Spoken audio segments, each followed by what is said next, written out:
वो हमेशा अपने दुखड़े ही रोता रहता है। तुम हर समय दुखड़े क्यों रोते रहते हो? घर को लेकर हमेशा दुखड़े रोता रहता है। वो घर को लेकर हमेशा दुखड़े रोता रहता है। वो हर छोटी बात पर दुखड़े रोती रहती है। तो इन हिंदी सिचुएशंस को कैसे आप नेचुरली इंग्लिश में एक्सप्रेस कर सकते हो the way native English speaker does?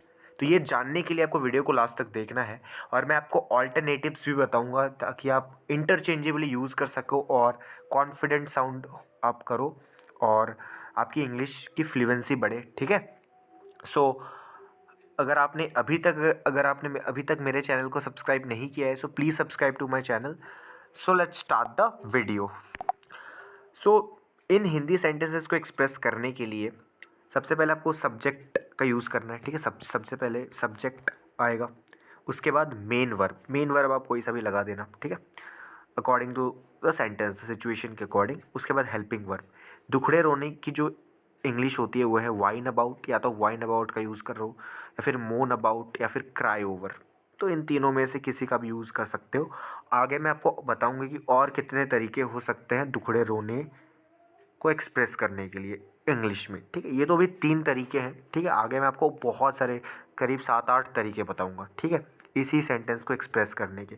उसके बाद हेल्पिंग वर्ब लगा देना, वाइन को आप चेंज कर देना। ठीक है? ये वर्ब है, इसको आप चेंज करके कोई सा भी आपको पता ही है। ठीक है? आपको टेंस आता है तभी आप देख रहे हो एडवांस इंग्लिश स्ट्रक्चर की वीडियोस। ठीक है? उसके बाद ऑब्जेक्टिव पार्ट। ठीक है? तो अब कुछ एग्जाम्पल सेंटेंसेस देखते हैं, लेकिन उससे पहले कॉन्टेक्स्ट को समझते हैं और देखते हैं कि कितने ऑल्टरनेटिव्स हो सकते हैं। सो ऑल्टरनेटिव्स को देखते हैं। जैसे दुखड़े रोना in English can be expressed as, इसको कितने तरीक़ों से आप एक्सप्रेस कर सकते हो। सबसे पहले आप कह सकते हो कंप्लेनिंग, कीप कंप्लेनिंग। अगर कोई दुखड़े रो रहा है मतलब वो लगातार कंप्लेन कर रहा है, to keep complaining. To whine about का भी आप यूज़ कर सकते हो। टू मोन अबाउट, इसका भी यूज़ कर सकते हो और ऊपर भी मैंने आपको बताया। और आप क्राई ओवर का भी यूज़ कर सकते हो, क्राई ओवर। ठीक है? क्राई ओवर का भी आप यूज़ कर सकते हो। ग्रम्बल अबाउट, आप ग्रम्बल अबाउट का भी यूज़ कर सकते हो। सारे वर्ड्स। ठीक है? इससे आपको वोकेबलरी भी इम्प्रूव होगा। रेंटिंग यानी रेंट अबाउट, इसका भी यूज़ कर सकते हो। Go on and on about, इसका भी यूज़ कर सकते हो। Go on and on about. To always have a sob story, तो इसका भी आप यूज़ कर सकते हो। तो ये सारे ऑल्टरनेटिव्स हैं जिसका आप यूज़ कर सकते हो। आगे जब आप सेंटेंसेस देखोगे तो पता चलेगा कि कैसे यूज़ किया जाएगा। ठीक है? तो ये वही सिचुएशन है कि अगर आप कंप्लेन करते हो बहुत ज़्यादा, ठीक है, अननोइंग है बहुत ज़्यादा, तो दुखड़े रोना है, तो ये सारे वर्ड्स हैं जो फिट होता है इस सिचुएशन में। ठीक है? तो अब कॉन्टेक्स्ट को समझते हैं, उसके बाद कुछ एग्जाम्पल सेंटेंसेस देखेंगे। ठीक है? कॉन्टेक्स्ट को समझना बहुत ज़रूरी है। सो कॉन्टेक्स्ट ऑफ दुखड़े रोना यानी कंप्लेनिंग, वाइनिंग और रेंटिंग, इसका क्या कॉन्टेक्स्ट है वो देखते हैं।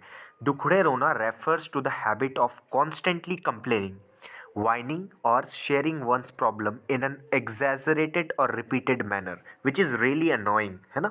It often carries a negative or frustrated tone, implying that the person keeps talking about their problems instead of finding solutions. I hope you understand this.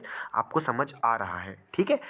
which is called complaining, whining और ranting, है ना? which is really annoying होता है बहुत ज़्यादा कि आप बस दुखड़े ही रोते रहते हो, आप सल्यूशन नहीं ढूंढते हो। ठीक है? जो कि बहुत, यार, आप सामने वाला को बहुत बुरा लगता है, मतलब बहुत अननोइंग लगता है, बहुत चिड़चिड़ा हो जाता है, फ्रस्ट्रेटिंग होता है बहुत ज़्यादा, है ना? फ्रस्ट्रेटेड हो जाता है सामने वाला अगर आप उस दुखड़े रोते हो उसके सामने। ठीक है? आपके पास बहुत सी चीज़ें हैं लेकिन you are not grateful, you are not happy with your life, so that's why you are really complaining, है ना? तो आप कंप्लेन कर रहे हो, विच इज़ रियली बैड, जो आपको नहीं करना चाहिए। तो इसीलिए थोड़ा नेगेटिव और फ्रस्ट्रेटेड टोन को कैरी करता है। ठीक? तो कुछ एग्जाम्पल सेंटेंसेस देखते हैं अब, क्योंकि हमें क्या करना है ना, हमें सबसे बेस्ट तरीका है, हमें सिचुएशन को एक्सप्रेस करना है। Understand the context and express, हमें एक्सप्रेस करना है कॉन्टेक्स्ट को समझने के बाद। हमें ट्रांसलेट नहीं करना, हमें विजुअलाइज करना है, फील करना है और एक्सप्रेस करना है। ठीक है? तो ये एक्सप्रेस करने के ये सारे वर्ड्स हैं। ठीक है? तो अब कुछ एग्जाम्पल सेंटेंसेस देखते हैं।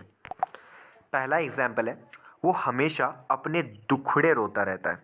अपने दुखड़े रोता रहता है। He keeps complaining about his problems. He keeps complaining about his problems, अपनी प्रॉब्लम्स को लेकर ना कंप्लेन करता रहता है। ठीक है? तो ये दूसरा एग्जाम्पल है, तुम हर समय दुखड़े क्यों रोते रहते हो? हर समय क्यों दुखड़े रोते रहते हो यार? मुझे बहुत अनोइंग लगता है यार। You are really annoying. ऐसा मत करो, है ना? मुझे अच्छा नहीं लगता यार। किसी को पसंद नहीं आते ऐसे लोग जो हमेशा दुखड़े रोता रहता है, क्योंकि वो कभी भी ग्रेटफुलनेस उसके अंदर होती ही नहीं है। ग्रेटिट they never have a sense of gratitude कि यार हम सभी के पास बहुत कुछ है, लेकिन हम अपनी प्रॉब्लम्स के बारे में ही बात करते हैं, जो विच इज़ रियली अनोइंग। सो ये ऐसा मत करो आप, है ना? मैं आपको सजेशन दे रहा हूँ, आपको मैं एडवाइस दे रहा हूँ, ऐसा कभी मत करना, ठीक है? So why do you always whine about everything?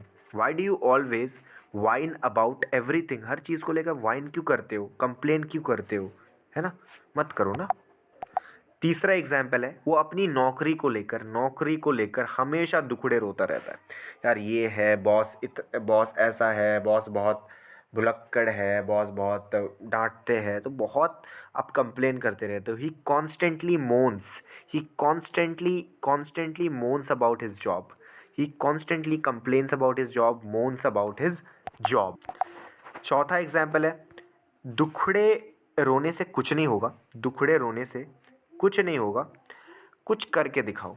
कुछ करके दिखाओ, बिल्कुल सही बात है। दुखड़े रोने से कोई फ़ायदा नहीं है, कुछ करके दिखाओ। क्राइंग ओवर थिंग्स, तो आप क्राइंग ओवर का भी यूज़ कर सकते हो। Crying over things won't help. तो वोंट हेल्प का भी स्ट्रक्चर जो है ना, मैंने आपको बता रखा है, तो आप मेरे यूट्यूब चैनल पे जाओ, आपको प्लेलिस्ट में मिल जाएगा वोंट हेल्प का कैसे यूज़ करना है। Do something about it. Do something about it. इसका कुछ करो यार, कुछ करके दिखाओ, इसका कुछ करो। अरे ऐसे बस दुखड़े रोने से कुछ नहीं होगा, ठीक है? पांचवा एग्जाम्पल है, वो हर छोटी बात पर दुखड़े रोती रहती है। हर छोटी बात पर दुखड़े रोती रहती है। She grumbles about every little thing. She grumbles about every little thing. She is not at all grateful. छठा एग्जाम्पल है, तुम्हें हमेशा दुखड़े रोने की ज़रूरत नहीं है। हमेशा दुखड़े रोने की ज़रूरत नहीं है, कभी समाधान भी सोचो। सिर्फ दुखड़े रोने से कुछ नहीं होगा। Think of a solution to. You don't always have to complain. Think of a solution to. सातवां एग्जाम्पल है, वो बस अपना दुखड़ा रोने के लिए फ़ोन करता है बस। विच इज़ रियली अनोइंग यार। अगर आप दुखड़ा रोते हो ना किसी के सामने, उसको बहुत आप अनॉय करते हो, है ना? उसके लिए आप बहुत अनोइंग हो, है ना? वो बस अपना दुखड़ा रोने के लिए फ़ोन करता है। He calls just to rant about his problems. मतलब सिर्फ इसी के लिए कॉल करता है। He calls just to rant about his problems. तो ऐसे आपको बोलना है, he calls just to rant about his problems. तो मेरे साथ आप रिपीट ज़रूर करो, सो दैट अंडरस्टैंडिंग बढ़े, आपको याद हो जाए स्ट्रक्चर, ठीक है? आठवां एग्जाम्पल है, तुम्हारा दुखड़ा रोना अब बर्दाश्त से बाहर हो गया है यार, मैं और अब बर्दाश्त नहीं कर सकता। Your constant whining has become unbearable now. Your constant whining या complaining has become unbearable now. अब मैं इसको बर्दाश्त नहीं कर सकता। I just can't have this. I can't take this, है ना? I can't put up with your constant whining. नवा एग्जाम्पल है, अगर वो फिर से दुखड़ा रोने लगेगा तो मैं वहाँ से चला जाऊँगा। अगर वो फिर से दुखड़ा रोने लगेगा तो मैं वहाँ से चला जाऊँगा। तो समझ लो यार कितना अनोइंग है। अगर आप दुखड़ा रोते हो ना, तो सामने वाले को आप बहुत अनोइंग लगते हो। तो भाई मैं आपसे रिक्वेस्ट करता हूँ, ठीक है? छोड़ दो यार, छोड़ दो दुखड़े रोना छोड़ दो।